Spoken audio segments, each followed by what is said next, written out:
بسم الله والصلاة والسلام على رسول الله عليه أفضل الصلاة والسلام. تعالوا النهاردة نعمل معاكم برجر الغلابة من غير لحمة ولا أي حاجة، سهل وبسيط ومش مكلف بأقل تكلفة. هنعمله،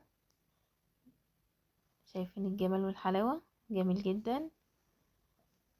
تقدري بقى تاكلي بعيش، تاكلي برز، براحتك خالص، بس هو بالعيش بيبقى لذ.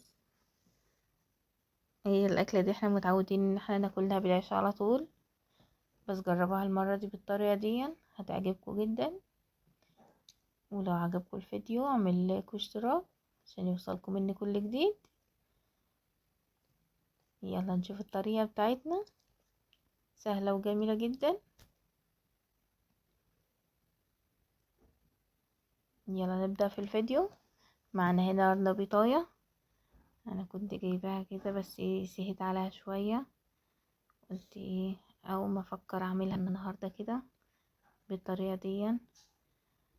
قطعتها كده وهحطها في المصفى ده وهغسلها كويس قوي قبل ما ابدأ فيها. هنعملها النهاردة بطريقة جديدة، انا مش عملتها بالطريقة دي قبل كده، قلت اصورها معاكم. هغسله كده، اسيبه كده زي 10 دقايق في المية واغسله كويس واخرجه من المية، اصفيه واحطله شوية مية على النار هنسلوه. انا هصفيه كده من المية.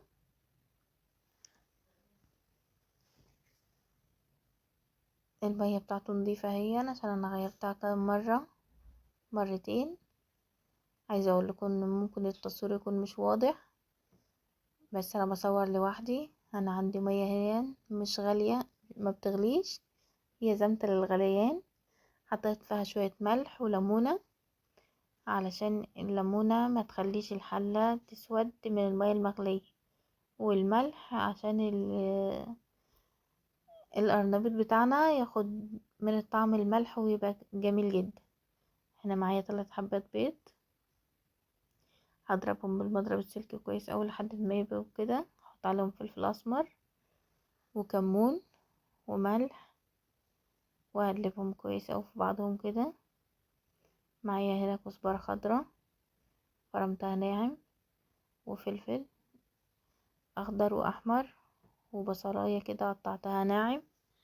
هقلب كل الكلام ده في بعضه، وهجيب كوبايه دقيق صغيره واقلبها. انا عايزه اقول لكم ان التصوير مش واضح خالص عشان انا كنت بصور لوحدي، كنت ماسكه بايد وبصور بايد.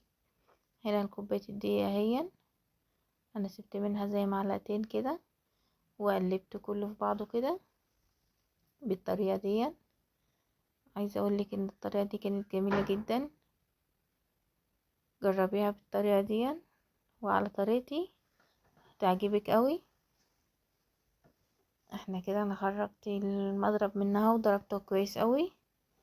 هجيب الارنبيط بتاعنا بقى، طلع سخن كده، ههرسه بالشوكة لحد ما يبقى ناعم معايا خالص زي كده. انا هرسته كده مش ناعم خالص ولا مفتفت ولا هو كبير. وجبت قلبته كده في قلب الخلطة بتاعتي، شايفين اندمجت مع بعضها ازاي، والخضر بتاعنا والالوان بتاعتنا جميلة جدا. ومعايا هنا زيت سخن على النار، انا مسخناه. وهنا هنبدأ بقى ايه، نحط البرجر بتاعنا. شايفين الجمال والحلاوة، جميل جدا. هو عايزه اقولك ان كان طعمه يجنن.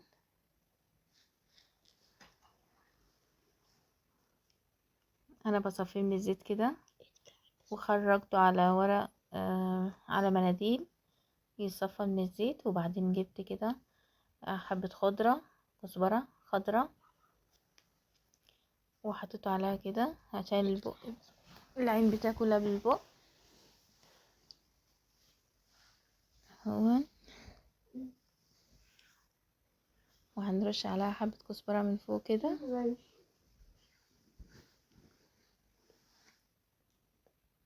اهي، وبألف هنا وشفا.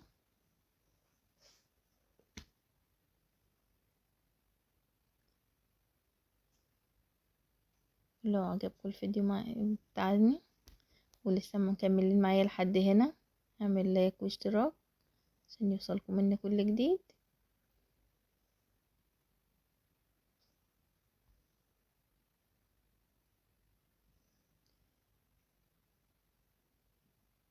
اهو، وانا هنا جبت معاكم عيش وخضرة وعملت سندوتش